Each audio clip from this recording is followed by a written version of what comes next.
สวัสดีครับคุณผู้ชมคุณผู้ฟังทุกท่านที่ติดตามชมช่องธรรมะธรรมดาในคลิปนี้เราจะมาฟังพระธรรมเทศนาของพระธรรมวิสุทธิมงคลหรือหลวงตามหาบัวยานสัมปันโนแห่งวัดป่าบ้านตาดจังหวัดอุดรธานีด้วยกันครับโดยจะเสนอพระธรรมเทศนาเรื่องการต่อสู้ของกิเลสและธรรมเรามาฟังหลวงตามหาบัวท่านเทศสอนด้วยกันครับ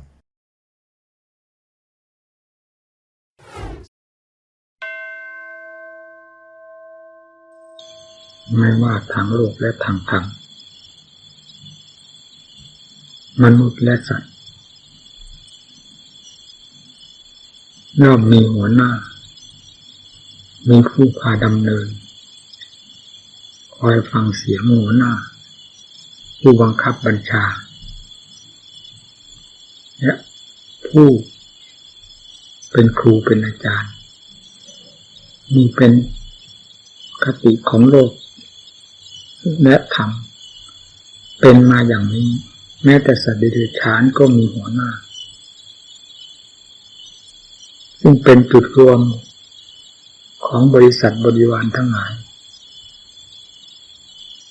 ทั้งมนุษย์และสัตว์ที่มีหัวหน้ามาโดยหลักธรรมชาติ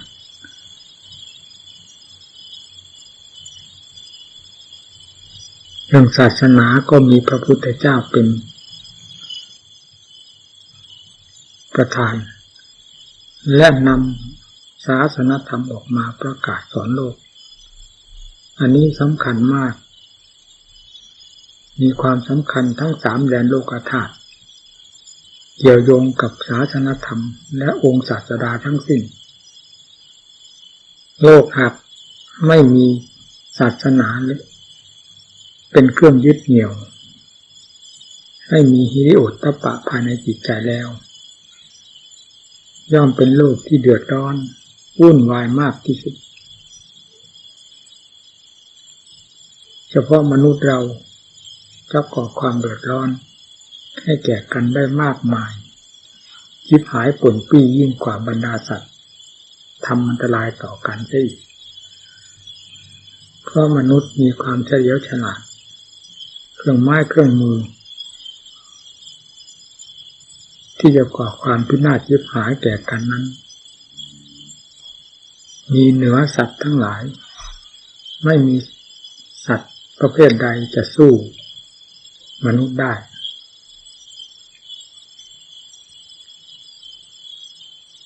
ที่โลกพอพยุงกันมาได้นี้ก็เพราะมีศาสนธรรมเป็นเครื่องยึดเหนี่ยวเป็นเครื่องให้ระลึกรู้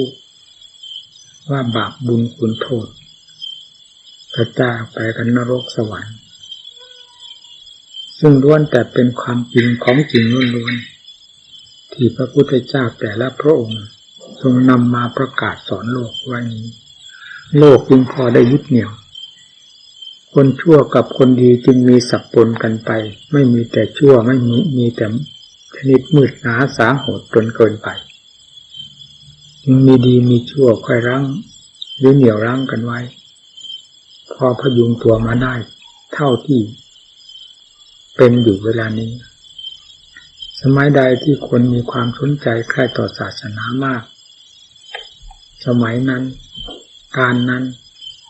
ความสงบร่มเย็นแก่โลกก็มีมากสมัยใดที่โลกได้ห่างเหินจากศีลธรรมในขณะเดียวกันก็ใกล้ชิดติดพันกับสิ่งที่เป็นฟืนเป็นไฟสมัยนั้นโลกก็เดือดร้อนวุ่นวายมากโดยลำดับตามจิตใจที่เสื่อมจากความดีทั้งหลายแล้วใกล้ชิดสนิทกับฝ่ายชั่วที่จะก่อเหตุให้เกิดความเดือดร้อนวุ่นวายโลกกับธรรมจึงเป็นของคู่เคียงกันมาแต่การไหนๆไม่มีใครจะแต่งตั้งหรือลบล้างได้อันนี้เป็นหลักธรรมชาติของทั่วๆไปแห่งโลก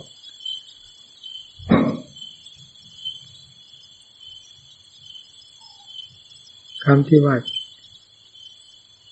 ส สุญญกาศหรือพุทธันดรเหล่านี้เกี่ยวกับศาสนาที่มีเป็นวรรคเป็นตอนขาดไปเป็นครั้งเป็นคราวนั่นเองสมัยใดที่ศาสนามีสมัยนั้นโลกก็มีความชุ่มเย็นเป็นสุขสมัยใดที่ไม่มีศาสนาเลยในหัวใจของสัตว์โลกสมัยนั้นเดือดร้อนมากที่สุดจนถึงกับจะไม่พูดได้ว่ามนุษย์และสัตว์แต่เป็นสัตว์โลกันตสัตว์ไปด้วยกันทั้งนั้นเพราะทำลายกันแบบชิบหายป่นปี้ไม่มีชิ้นดีเพราะไม่มีที่ยับยั้งไม่มีสิ่งยึดเหนี่ยวหรือล้างจิตใจเอาไว้โลกจึงเกิดความเดือดร้อนมากเนี่ยที่ศาสนามีเป็นคู่เคียงกันมากับโลกก็เพื่อเป็นการเหนี่ยวรั้งกันไว้ไม่รุนแรงจนเกินไปเช่นเดียวกับโรคที่ไม่มียาและหมอเลยกับโรคที่มียาและหมอกำกับรักษาย่อมต่างกัน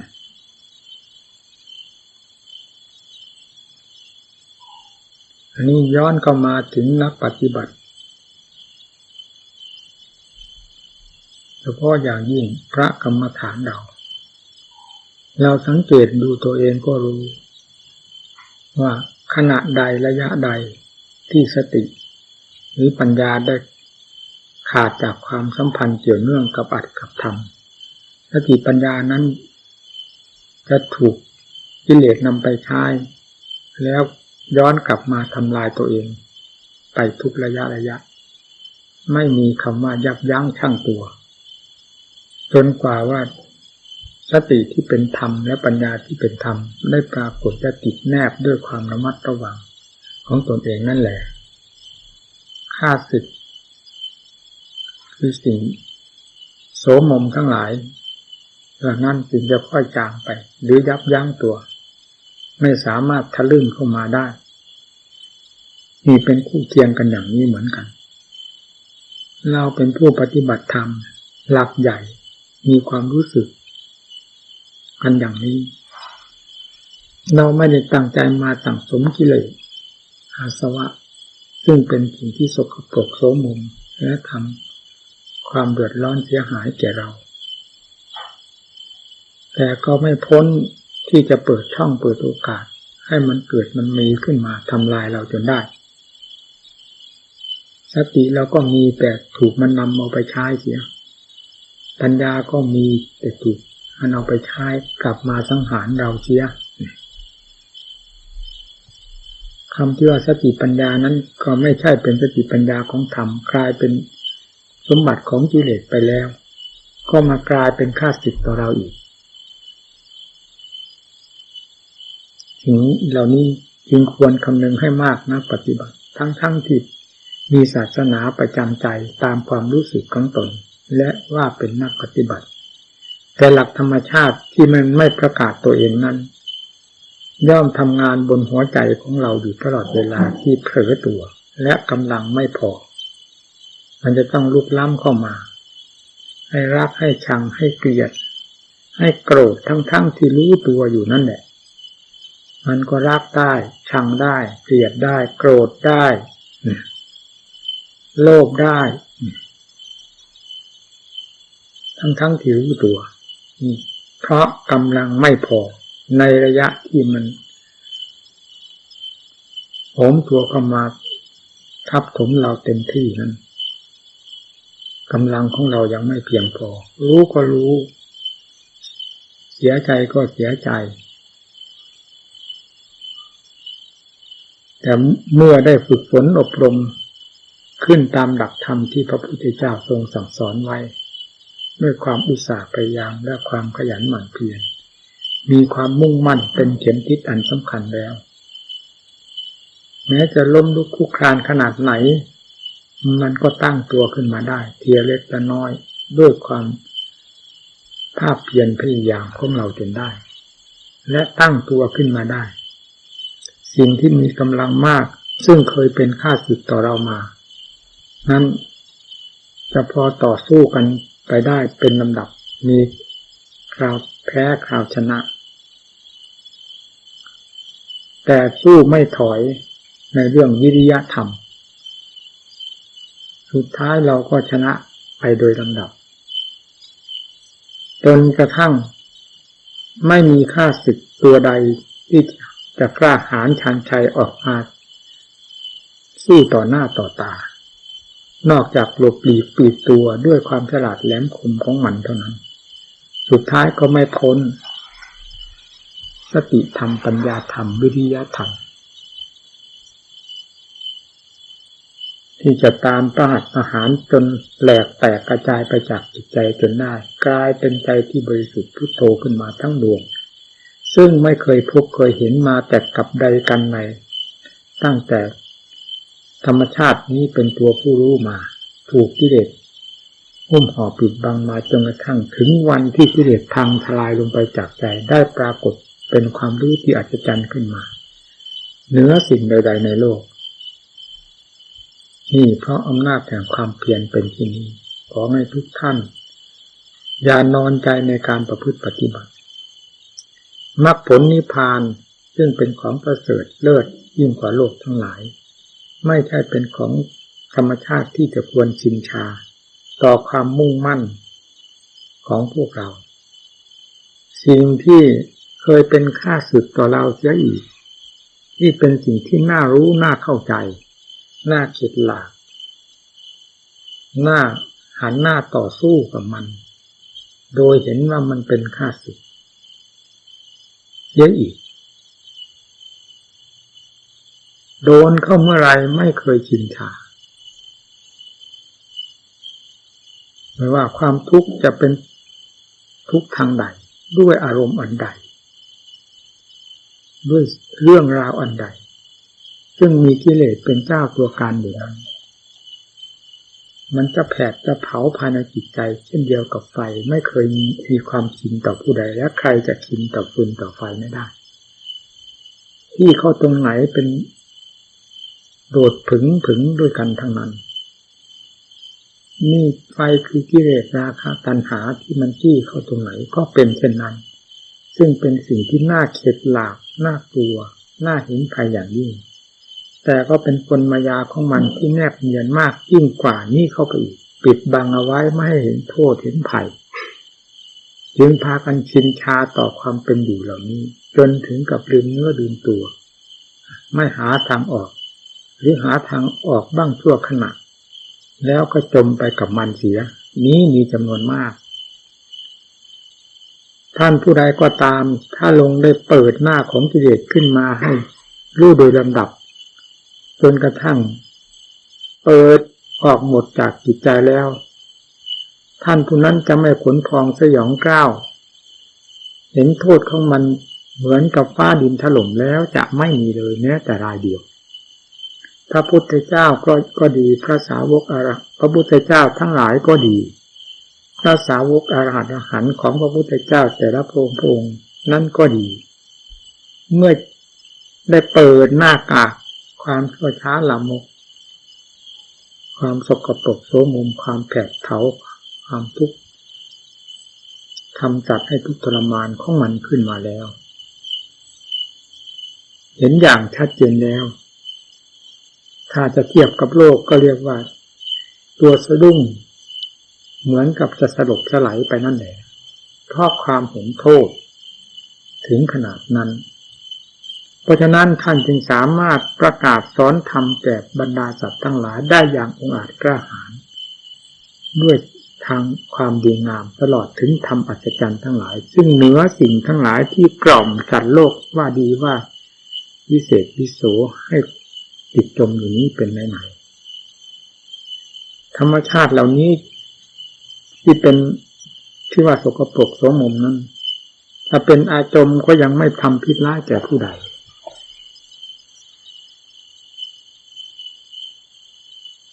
เอาไปทำปุ๋ยก็ยังได้แต่นี่มันเลยนั้นลงไปอีกจนถึงขยาดข้างครามกลัวสุดจิตสุดใจกลัวอย่างถึงใจเห็นโทษของมันอย่างถึงใจฆ่าได้อย่างถึงธรรมนี่ ที่ไม่เป็นเช่นนั้นก็เพราะถูกกล่อมไม่ให้รู้ให้เห็นตาสัมผัสสัมพันธ์กับรูปให้เกิดความรักความชังความเกลียดความโกรธอยู่ตลอดมาหูกระทบเสียงจมูกกระทบกลิ่นลิ้นลิ้มรสกายสัมผัสความเย็นร้อนอ่อนแข็งอยู่ตลอดเวลาซึ่งสิ่งเหล่านี้มีทั้งคุณทั้งโทษ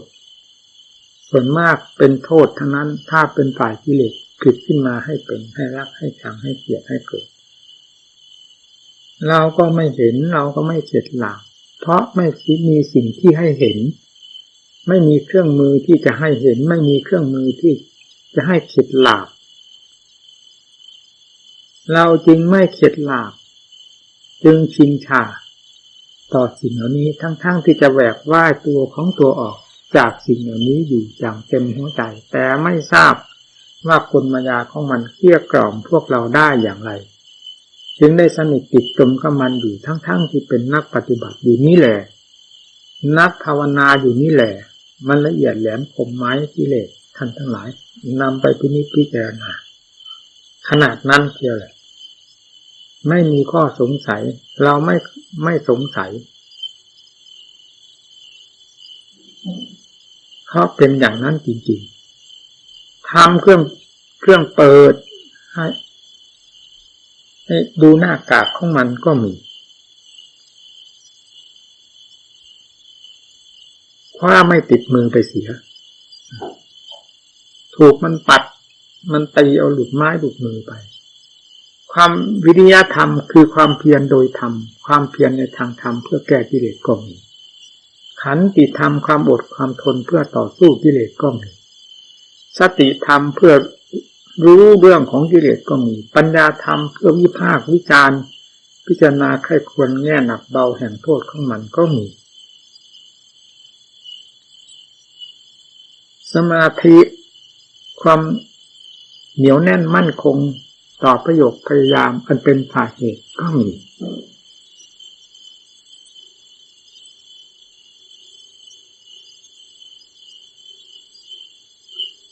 แต่มันไม่มีในจิตใจของเราธรรมเหล่านี้ไม่มีในจิตใจของเราหรือมีไม่เพียงพอจึงไม่สามารถที่จะเห็นสิ่งปิดบังลี้ลับของฝ่ายต่ำทั้งหลายฝ่ายต่ำนั้นจึงกลายเป็นความสูงสุดปิดหัวใจเราเสียสิ้นเชิงไม่สามารถแงนหน้าดูมันได้เลย เพราะฉะนั้นจงผิดเครื่องมือที่กล่าวเหล่านี้มีศรัทธาวิริยะสติสมาธิปัญญาธรรมขึ้นภายในจิตใจของตนนี่แหละเครื่องมือเหล่านี้แหละเป็นเครื่องมือที่จะเปิดให้เห็นโทษเห็นภัยของสิ่งที่เคยฝังจมอยู่ภายในจิตใจโดยที่เจ้าตัวไม่รู้มาแต่การไหนให้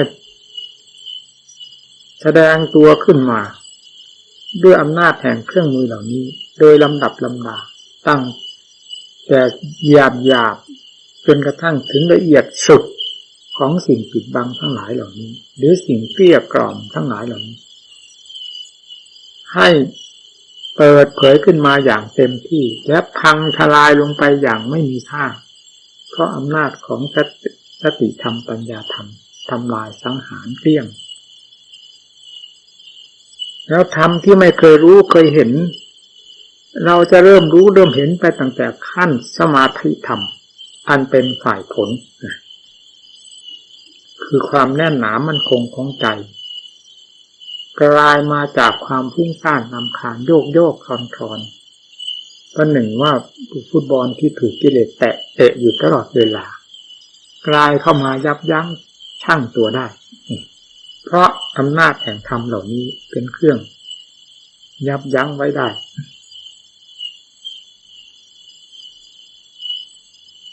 ศรัทธาก็จะมีกำลังขึ้นเป็นลำดับเมื่อได้เห็น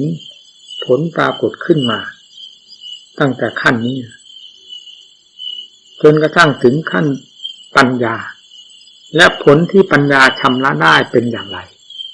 ไม่เคยเห็นก็ตามเถอะ ลงปัญญาธรรมได้อย่างเข้าไปตรงไหนการพังลงไปแห่งกิเลสกับการแสดงออกแห่งธรรมที่เราไม่เคยรู้เคยเห็นประเสริฐอัศจรรย์ไปโดยลำดับลำดานั้นจะประกาศกังวานขึ้นที่สันทิฏฐิกะจิตสันทิฏฐิกะธรรมภายในจิตใจของเราโดยไม่ต้องสงสัยจนกระทั่งถึงวิมุตติหลุดพ้นปราบกิเลสให้สิ้นซากไปหมดจากใจด้วยมหาสติมหาปัญญามหาวิริยะมหาอดมหาทนนี่แล้วธรรมที่เราไม่เคยรู้เคยเห็นจะประกาศกังวานขึ้นที่ดวงใจโดยไม่มีแง่สงสัยแม้แต่นิดถึงจะไม่เคยรู้เคยเห็นมาตั้งแต่กับใดกันใดและเฉพาะชาติปัจจุบันตั้งแต่วันเกิดมาก็ตามจะไม่มีเรื่องสงสัยแม้นิดหนึ่งปรากฏอยู่ภายในนั้นเลยจะมีแต่สันทิฏฐิโกที่เห็นหลักธรรมชาติอันเป็นของประเสริฐเหนือโลกทั้งหลายประจักษ์กับใจของเราจะพูดว่าธรรมก็ไม่ขัดพูดว่าจิตก็ไม่คล่องไม่สงสัยเพราะจิตกับธรรมได้กลายเป็นอันเดียวกันหมดแล้วนี่แหละท่านว่าธัมโมปดิโปสว่างกระจ่างแจ้งไปหมด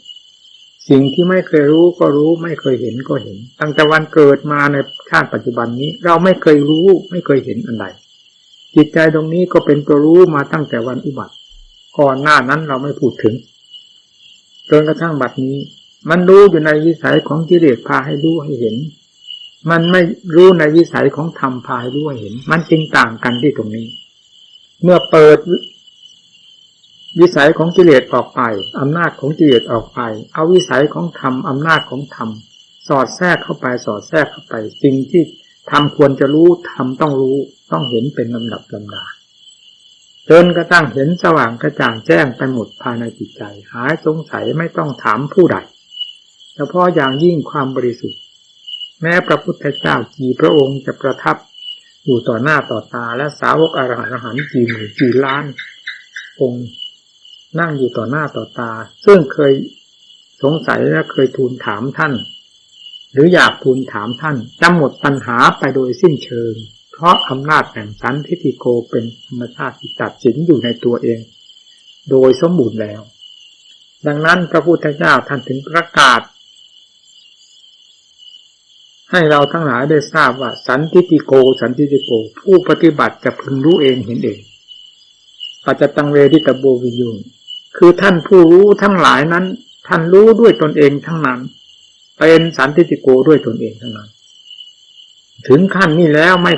ทูลถามพระพุทธเจ้าเพราะพระองค์ประกาศธรรมทั้งหลายลงในจุดนี้ทั้งหมดแล้วมอบให้เจ้าของเป็นผู้ตัดสินเองอขาตาโลตถาคตานพระพุทธเจ้าทั้งหลายเป็นแต่เพียงผู้ชี้บอกแนวทางเท่านั้นผู้ที่จะตัดสินตนเองด้วยสันทิฏฐิโกนั้นเป็นเรื่องของผู้ปฏิบัติเราพึงทราบไปโดยลำดับลำดาและคำว่าสันทิฏฐิโกก็เป็นมาโดยลำดับจนกระทั่งถึงสันทิฏฐิโกในวาระสุดท้ายสังหารกิเลสให้ฉิบหายไปกวงไปหมดแล้วเหลือแต่ความบริสุทธิ์ล้วนนั่นแหละเป็นสันทิฏฐิโกวาระสุดท้ายเต็มส่วนสมบูรณ์นี่ทำอัศจรรย์ก็มีทั้งเหตุมีทั้งผลคือเครื่องมือที่จะถึงทำอัศจรรย์และเครื่องมือที่เครื่องปราบสิ่งที่มืดมิดปิดตาของเราทั้งหลายไว้ก็มีพร้อม ตลอดถึงผลคือทำเป็นขั้นขึ้นไปจนกระทั่งถึงทำอันวิเศษสุดยอดก็ได้ประกาศเอาไว้และจะเป็นเราเองจะเป็นผู้รับทราบเราเองจะเป็นผู้ทรงธรรมเหล่านี้ด้วยการประพฤติปฏิบัติของเราไม่มีผู้ใดจะสามารถรู้ได้เห็นได้นอกจากผู้ปฏิบัติตามหลักศาสนธรรมนี้เท่านั้น เราจงมั่นใจในศาสนธรรมที่ทรงแสดงไว้แล้วตลอดครูบาอาจารย์ที่ท่านรู้ท่านเห็นท่านเป็นที่แน่ใจแสดงให้เราฟังให้เป็นที่ถึงใจนำไปพฤติปฏิบัติอย่าเห็นกิเลสดีกว่าครูอาจารย์ดีกว่าพระพุทธเจ้าพระธรรมพระสงฆ์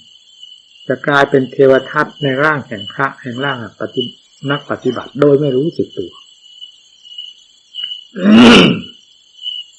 วันหนึ่งล่วงไปนั่นเป็นการเป็นเวลาสังขารร่างกายซึ่งเป็นเครื่องมือที่เราจะนำไปทำประโยชน์ก็สึกหรอเรื่อยไปเช่นเดียวกันอ่อนลงทุกทีแต่ศรัทธาวิริยะสติสมาธิปัญญาของเราไม่เห็นมีความเจริญก้าวหน้าไปตามวันเวลาแล้วก็แสดงว่าเรานี่นอนใจจนเกินไปหาความหวังไม่ได้ความหวังที่ตั้งไว้ไม่มีอะไรเป็นเครื่องสนองให้สมหวังด้วยการประพฤติปฏิบัติของตนนี้เป็นเครื่องสนองจึงถูกต้องดีงามสมกับความมุ่งมั่นมุ่งหมายที่มาประพฤติปฏิบัติ เราอย่ามองที่ไหนมองอะไรให้ยิ่งกว่าศาสดาให้ยิ่งกว่าศาสนธรรมสมกับว่าพุทธังธัมมังสังฆังสรณังคัจฉามิที่ฝังแนบแน่นอยู่ภายในจิตใจแม้ชีวิตก็ถวายได้เพื่อพระรัตนทั้งสามนี้เอาอย่างนั้นแล้วยังไงก็ไม่พ้นที่จะรู้เห็นสิ่งอัศจรรย์และที่จะรู้เห็นมหันตโทษมหันตทุกข์ทั้งหลายซึ่งกิเลสผลิตขึ้นมาพร้อมทั้งตัวกิเลสทุกประเภทจะไม่พ้นจากสติปัญญาศรัทธาความเพียรของเรานี้ไปได้เลยไม่มีคำว่าการไม่มีคำว่าสถานที่เพราะกิเลสไม่มีการมีสถานที่มันคือกิเลสมาแต่กับไหนกันไหนทั้งโกรธทั้งแต่ลูกเต้าหลานเหลนของมันตั้งบ้านตั้งเรือนอยู่ที่จิตใจของเรามานานเท่าไหร่มันไม่เคยกำหนดว่าวันนั้นจะครบเกษียณวันนี้อายุจะครบแล้วจะได้พังทลายลงไปจากจิตใจของสัตว์โลกนี้ไม่เคยมีเป็นอาการลิโกเช่นเดียวกันถ้าแก้ข้าถอดถอนมันไม่ได้มันเป็นอาการลิโกธรรมก็เป็นอาการลิโกเหมือนกันนี่หลักสำคัญจริงอยู่ที่ตรงนี้ไม่อยู่ที่การที่สมัยอยู่ที่อาการลิกจิตอาการลิกธรรมอาการลิโกไม่มีการไม่มีสถานที่ไม่มีเวลาทำสัพพิดได้ทุกเวลาทำแก้กิเลสได้ทุกระยะทุกเวลาทุกอิริยาบถของผู้นำไปปฏิบัติเช่นเดียวกับกิเลสมีอยู่หัวใจทุกเวลาทำงานเพื่อตัวเองอยู่ตลอดเวลาเช่นเดียวกันขอให้นักปฏิบัตินำนี้เข้าไปแก้ไปถอดไปถอนอย่าคิดถึงเรื่องความลำบากลำบนนั่นเป็นเรื่องของกิเลสสร้างขวากสร้างหนามให้ก้าวขาไม่ออกก้าวสู่ความเพียรไม่ได้นั่นเป็นเรื่องของกิเลสทั้งมวลนับตั้งแต่ความท้อแท้อ่อนแอความเลี้ยวไหลความขี้เกียจขี้คร้านความน้อยอกน้อยใจมีแต่เรื่องของกิเลสมันสร้างขวากสร้างหนามให้ก้าวไม่ออกขึ้นชื่อว่าจะก้าวเข้าสู่ความดีงามแล้วมันจะสร้างความท้อใจไว้ให้หมดทุกด้านทุกทางปิดกั้นให้หาทางเดินไม่ได้นี่เป็นเรื่องของกิเลสเวลาประกอบความเพียรเข้ามีความทุกข์ความลำบากก็หาเรื่องแต่อาจจะทำไปเสียกิเลสนั่นแหละพาหาเรื่องใส่ทำไม่แค่ทำหาเรื่องใส่ทำเองเป็นเรื่องของกิเลสแต่เราไม่ทราบผลอุบายที่มายาของมันทำความภาคเพียรได้รับความทุกข์ความลำบากซึ่งเกิดจากการกีดขวางของกิเลสเราก็ว่าการบำเพ็ญธรรมลำบากไปเสียเราไม่คิดว่ากิเลสนี่พาให้ลำบากกิเลสนี่พาสร้างขวากสร้างหนามกิเลสนี่เป็นตัวภัยต่อการดำเนินธรรมเราจึงไม่เห็นโทษของมันแล้วไม่ฝ่าฝืนมันถ้าลงได้เห็นโทษของมันแล้วความฝ่าฝืนไม่ต้องบอกเราจะเห็นได้ในคนเดียวนี่แหละเวลาเริ่มประกอบความภาคเพียรที่แรกสิ่งเหล่านี้หนาแน่นมากทีเดียวอันใดที่จะเป็นกำแพงปิดกั้นมรรคผลนิพพานแล้วจะแน่นหนาอยู่เต็มหัวใจเราก้าวไม่ออกตาก็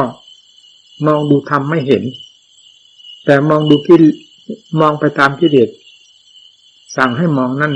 ไม่มีใครตาดียิ่งกว่าตากิเลสพาให้มองหูก็เหมือนกันจมูกลิ้นกายแต่จะเป็นเครื่องมือของกิเลสแล้วคล่องตัวส่วนจะเป็นเครื่องมือของธรรมนี้มีแต่หลุดลุ่ยไปเรื่อยๆถูกกิเลสมันทับมันทุบมันตีนี่ขั้นเริ่มแรกเป็นอย่างนั้นนี่เวลาพยายามถูไถไปโดยลำดับลำดาหลุดมือไปคว้ามาอีกหลุดมือลงไปคว้ามาอีกหลายครั้งหลายหนก็สับได้ฟันได้ขุดกิเลสได้โดยลำดับลำดาจนกระทั่งถึงเพียงไก่มีกำลังเต็มที่แล้วเราจะรู้ได้ชัดว่าสิ่งที่ กล่าวมาเหล่านี้ที่ว่ามันปิดกั้นกำแพง7 ชั้นสู้ไม่ได้นั้นจะจางไปจจนกระทั่งพังทลายลงไปความขี้เกียจขี้คร้านความท้อแท้อ่อนแอโลเลโลกเลกไม่มีเลยในหัวใจทั้งที่กิเลสก็ยังมีแต่เพราะอำนาจของธรรมเหนือกว่ามีกำลังมากกว่าที่นี่เป็นกำลังของธรรมเท่านั้นแต่ก่อนเป็นกำลังของกิเลสคัดค้านต้านทานจิตขวางเอาไว้ให้ก้าวขาไม่ออกก้าวจิตเข้าสู่ความเพียรไม่ได้พออันนี้จางไปเรื่องเพราะอำนาจของธรรมหนุนเข้าไปเสมอวิริยะธรรมหนุนเข้าไปสติธรรมสมาธิธรรมหนุนเข้าไปขันติธรรมหนุนเข้าไปเรื่องของกิเลสก็กระจายไปพังลงไปที่มีความขี้เกียจขี้คร้านความท้อแท้อ่อนแอหายหน้าไปมีแต่ความขยันหมั่นเพียรมีแต่ความมุ่งมั่นมีแต่จะเอาให้หลุดให้พ้นโดยถ่ายเดียวเท่านั้นสุดท้ายก็เอาให้หลุดพ้นไปจริงๆแล้วย้อนมาดูเรื่องสิ่งเหล่านี้เป็นแต่เรื่องของกิเลสทั้งมวลไม่มีเรื่องทำแค่นิดหนึ่งแฝงอยู่เลยมีความเกียจคร้านเป็นต้นนี่ไม่มีเหลือนี่เราจึงต้องเห็นได้ชัดนะสิถ้ามันมีอยู่ในหัวใจดวงเดียวในขั้นนั้นเป็นอย่างนั้นในระยะนั้นเป็นอย่างนั้นแล้วเปลี่ยนสภาพมาด้วยอำนาจแห่งธรรมกำจัดมันลงไปเรื่อยๆจนกระทั่งถึงพังทลายไปหมดจากจิตใจไม่มีเหลือแต่ทำล้วนๆแล้วไม่มีคำว่าขี้เกียจคำว่าอ่อนแอคำว่าท้อแท้เลื่อยไหลคำว่าอำนาจวาสนาน้อยไปไม่ได้ไม่มี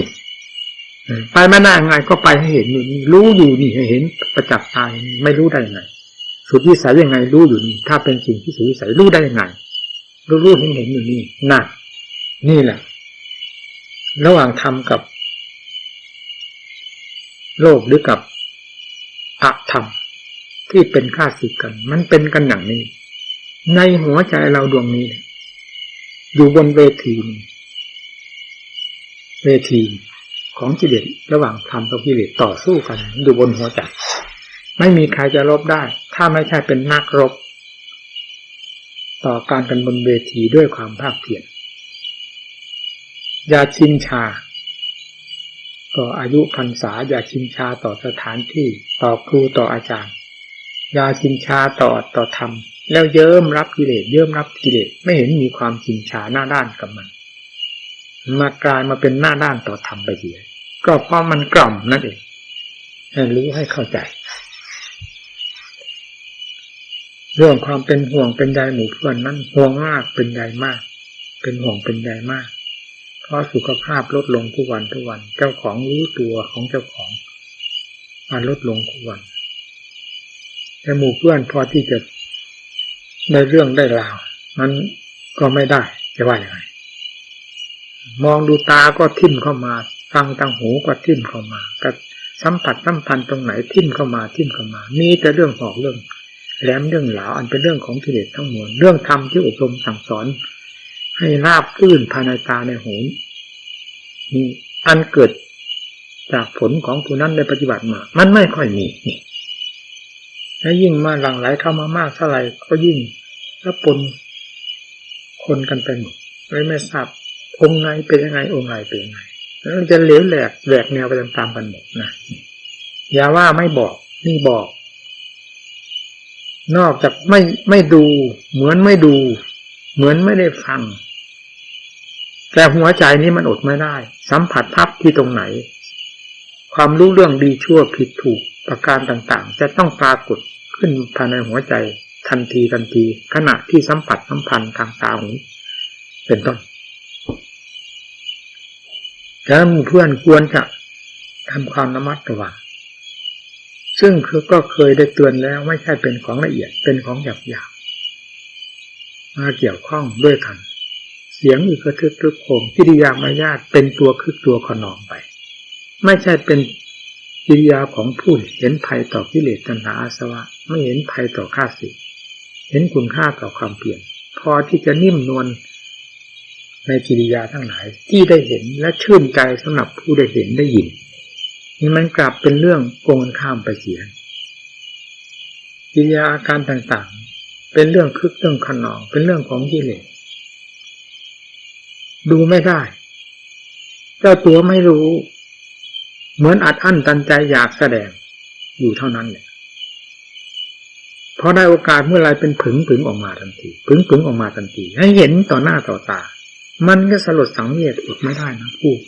ให้โอวาทแนะนำสั่งสอนด้วยเจตนาที่หวังต่อหมู่ต่อเพื่อนอย่างเต็มหัวใจไม่มีอะไรบกพร่องเลยเพียงได้พูดให้ฟังเสมอแล้วครูบาอาจารย์ก็ดีเราก็ดีไม่ใช่เป็นของแน่นอนที่จะอยู่กันไปตลอดกับตลอดกันมันมีการพักผ้าผันแปรกันไปได้ทั้งสองฝ่ายนั่นแหละเวลามาศึกษาอบรมที่จะได้หลักได้เกณฑ์ไปประพฤติปฏิบัติต่อตัวเองก็ควรจะขมักเขม้นเอาให้ได้บังคับให้ได้การบังคับก็คือบังคับกิเลสนั่นเองไม่ได้บังคับธรรมเราบังคับกิเลสไม่ได้เราจะเห็นเอาธรรมมาจากที่ไหนกิริยาอาการเหล่านี้มันออกมาจากความผลักดันของจิตใจให้แสดงออกมาเราบังคับจิตใจไม่ได้เราจะบังคับกิริยามันก็ไม่ได้เพราะใจมันเร็วกว่ากิริยานำกิริยาไปใช้เป็นเครื่องมือการพูดการจากิริยามารยาทของมันอย่างราบรื่นไปเลยทีเดียวไม่มีอะไรขัดขวางเพราะสติก็ไม่มีปัญญาก็ไม่มีไม่ทันมันนี่ที่ทำให้หนักอกหนักใจเราได้ย้อนหลังพิจารณาไปถึงครูบาอาจารย์ที่ท่านอยู่ของท่านเช่นหลวงปู่มั่นเป็นต้นท่านอยู่แบบนักรบแบบธรรมล้วนๆพระก็ไม่มากองค์มีแต่องค์เห็นภัยด้วยกันอยู่ด้วยกันอย่างสะดวกสบายเวลาเฒ่าแก่ชรามาท่านก็มีการรับบ้างดูก็งามหูงามตาตลอดเวลาการประพฤติปฏิบัติการขบการฉายการขบการฉันการใช้สอยต่างๆไม่ฟุ่มเฟือยไม่ล้นเหลือไม่ฟุ้งเฟ้อพูดให้มันเต็มปากก็คือนี่จะขาดเขินเขียมทั้งนั้นทางด้านวัตถุเรียกว่าปัจจัยเครื่องอาศัยแต่ทางด้านธรรมะของท่านนะเองตรงเวลาเพื่อนฝูงลูกศิษย์ลูกหาก็เหมือนกันเพราะฉันแล้วต่างองค์ต่างไปเที่ยวหาสถานที่หลีกเล่นประกอบความภาคเพียรเงียบเหมือนไม่มีพระ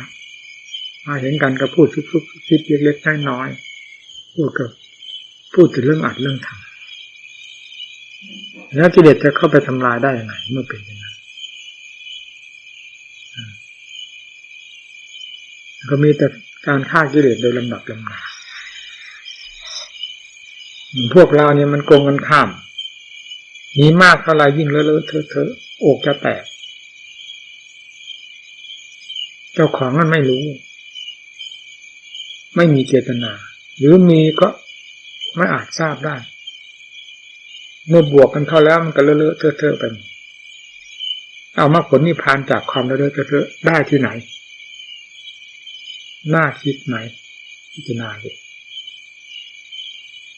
ที่อบรมสั่งสอนหมู่เพื่อนมานี่เต็มสติกำลังความสามารถทุกสิ่งทุกอย่างซึ่งบางอย่างไม่ใช่เป็นของละเอียดเลยเป็นของหยาบสิ่งหยาบพูดแล้วหมู่เพื่อนไม่รู้เรื่องมีเยอะเอาไปนำไปคิดไปพิจารณาไม่แล้วนะนี่นะการสั่งสอนหมู่เพื่อนเราก็สั่งสอนด้วยเจตนาเต็มอัดเต็มทำไม่ว่าจะพูดส่วนหยาบส่วนกลางส่วนละเอียดพิจารณาไก่กรองแล้วต้องค่อยแสดงออกมา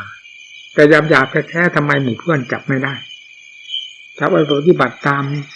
อันหยาบนี้ไม่ได้เหตุแล้วเหตุใดอันละเอียดยิ่งคนนี้จะสามารถจับได้ปฏิบัติได้ให้รู้ได้เห็นได้มันเป็นไปไม่ได้เนี่ยมันก็ย้อนเข้ามาตรงนี้อีกนะ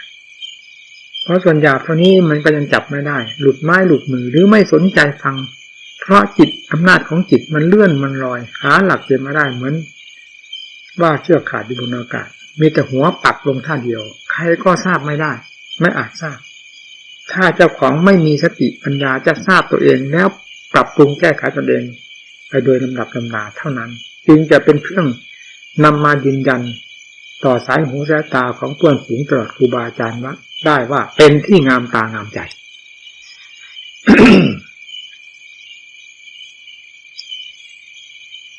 การสอนก็สอนอยากให้รู้ให้เห็นอย่างเต็มหัวใจมีอะไรปฏิบัติมาอย่างไรทั้งเหตุหนักเบามากน้อยเพียงไรก็นำมาแสดงให้หมู่เพื่อนฟังเพื่อเป็นคติเพื่อเป็นตัวอย่าง ไม่ใช่เพื่อความโอ้อะโอ้อวดโพลธนาตัวเองว่าดีวิเศษวิโสอย่างนั้นอย่างนี้เราไม่มีอย่างนั้นแสดงมาแง่ใดก็เพื่อเป็นคติของหมู่เพื่อนเครื่องชักจูงสมกับว่าเป็นครูเป็นอาจารย์ที่เพื่อนฝูงได้เสกสรรปั้นยอขึ้นมาเราสอนด้วยความเต็มอกเต็มใจด้วยเจตนาที่บริสุทธิ์อยากให้รู้ให้เห็นแต่เพราะอย่างยิ่งระหว่างกิเลสกับธรรมนี้ต่างกันอย่างไรเราอยากให้แยกธาตุทั้งสองธาตุนี้ออกดูด้วยสติปัญญาศรัทธาความเพียรอย่างแท้จริงเป็นยังไงพระพุทธเจ้าตรัสรู้ธรรมท่านตรัสรู้ยังไงธรรมที่ท่านตรัสรู้นั้นเป็นธรรมประเภทใดอยู่ที่ไหนเราอยากให้หัวใจของนักปฏิบัตินี้ได้ปฏิบัติแบบพระพุทธเจ้าที่ทรงสั่งสอนไว้แล้วทุกประเภททุกอัตทุกธรรมแล้วได้รู้ได้เห็นอย่างพระพุทธเจ้าที่ทรงรู้ทรงเห็นจะคัดค้านพระพุทธเจ้าได้ไหมคำที่ว่าทำอัศจรรย์โลกจรธรรมทำเหนือโลกหรือทำแดนเกษม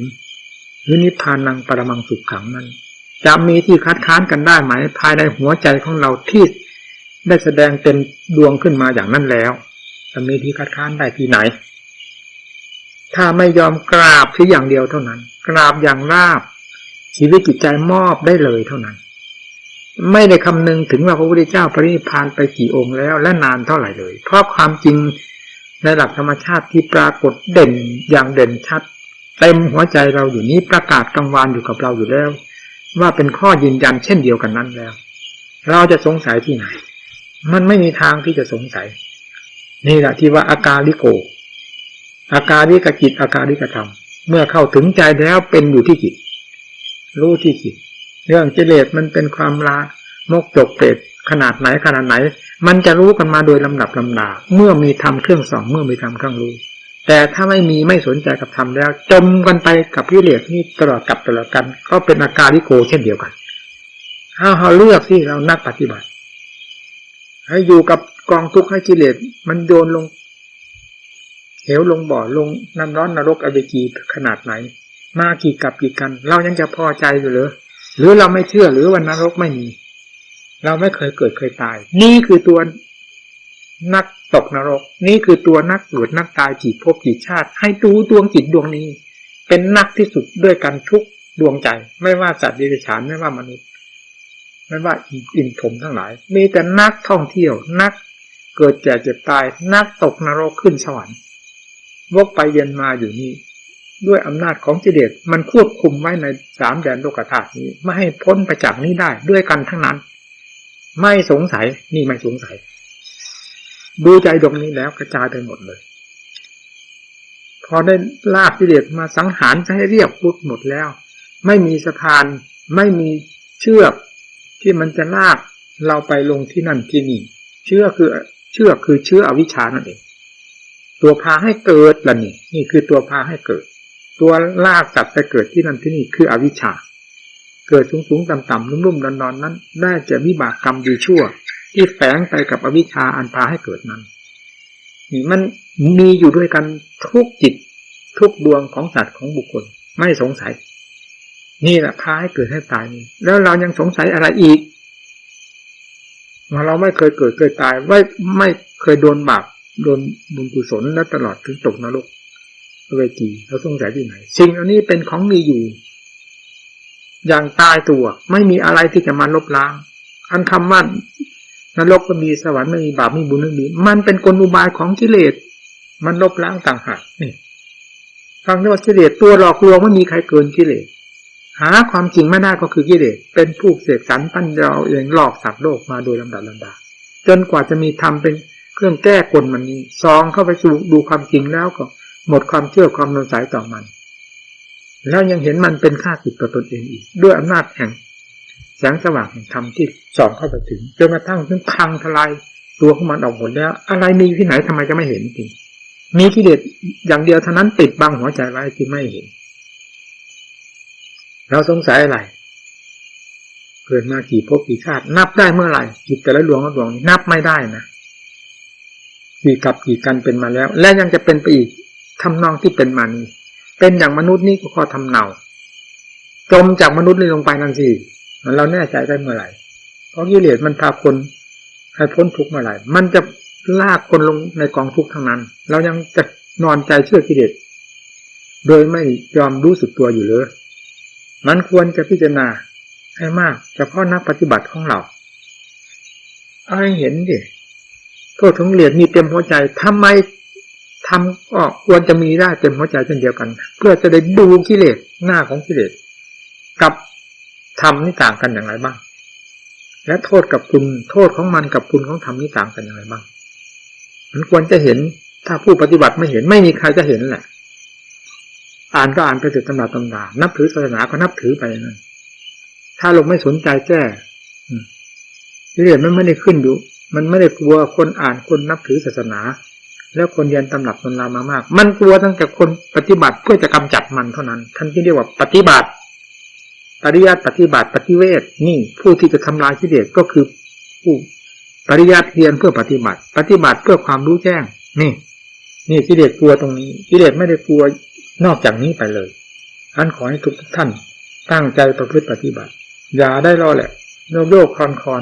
โกกจะแตกกันมาผมคือจะพาอยู่พาไปพามาเราพฤติปฏิบัติรู้สึกเหนื่อยแล้ว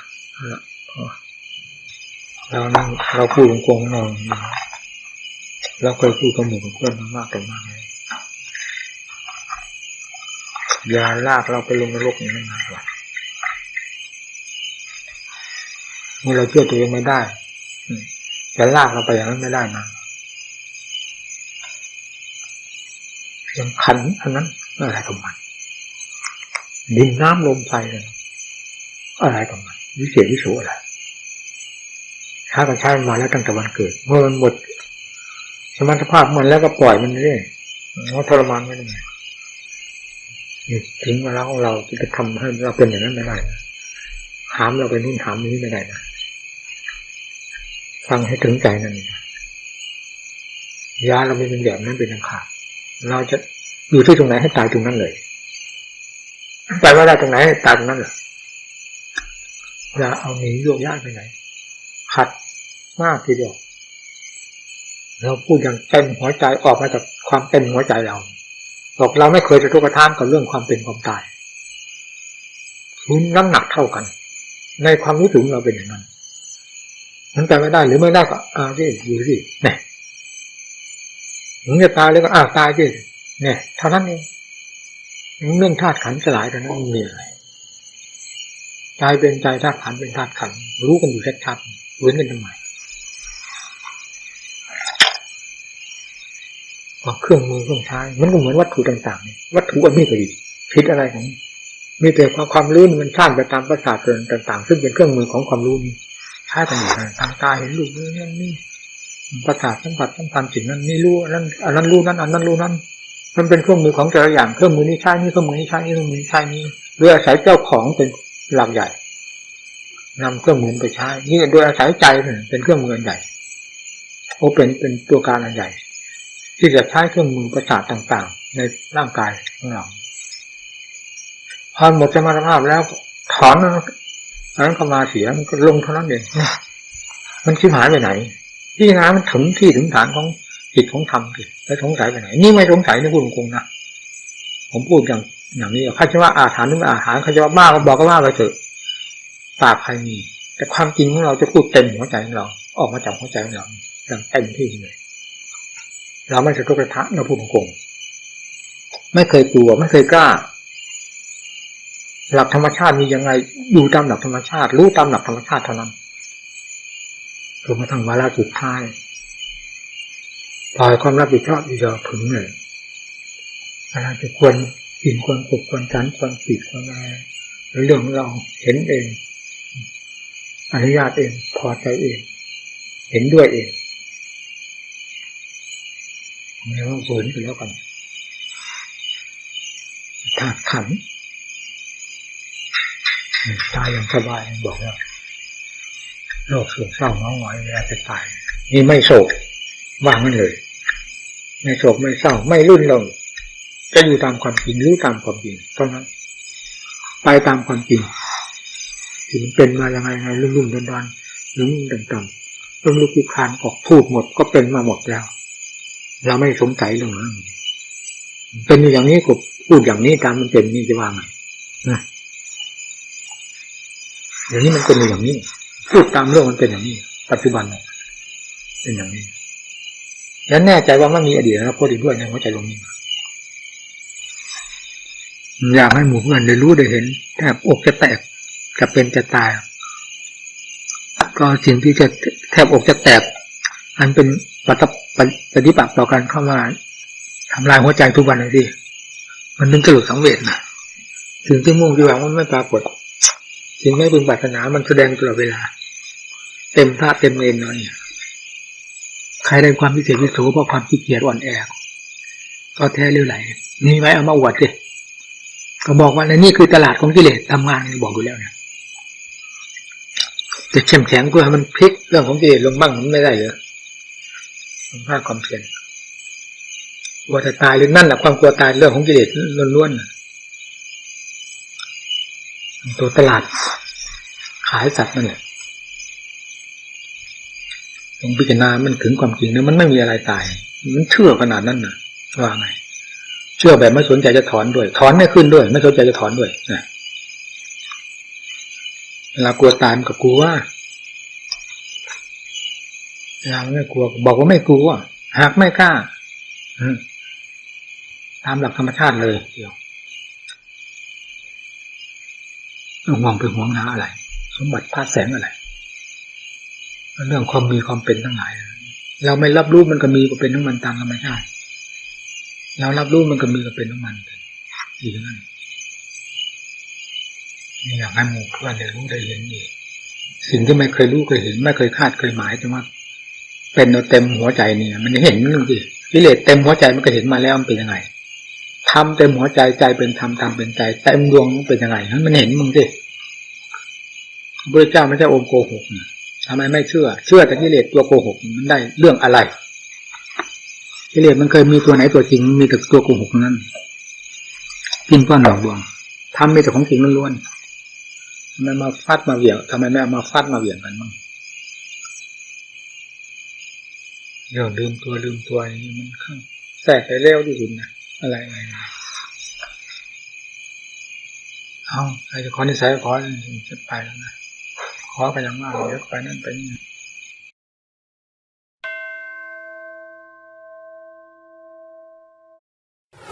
ความสุขไม่จำเป็นต้องมาจากวัตถุ